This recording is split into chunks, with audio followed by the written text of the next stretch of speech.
جو کھانسیاں دائمی ہوں اور جن کا لنگس سے تعلق ہو ان میں سلی امراض سے ملتی جلتی دوائیں کام کرتی ہیں. مثلا بیسیلینم ہے، فاسفورس ہے، آرسنک آیوڈائڈ ہے، کالی کاب ہے. یہ وہ دوائیں ہیں جن کے زیادہ تعلقات لنگس سے ہیں گلے کے مقابل پر.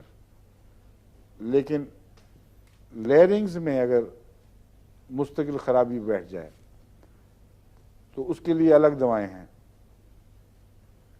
اس میں لیرنگز کی کرونک اریٹیشن پائی جاتی ہے ایلیومنا میں. یعنی ڈیپ سیٹڈ کھانسیاں نہیں ہیں. بعض کھانسیاں ہیں جو کئی قسم کی ہیں، اس میں ڈیوائڈ کر کے آپ کو ان کو دواؤں کے ساتھ باندھنا ہوگا.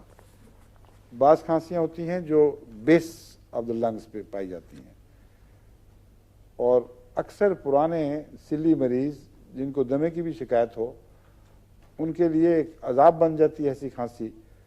وہ بلغمی مادہ تھوڑا سا لنگس کے بیس میں پیدا ہوا ہے، اس کو اٹھاتے چلے جاتے ہیں کھانس کے.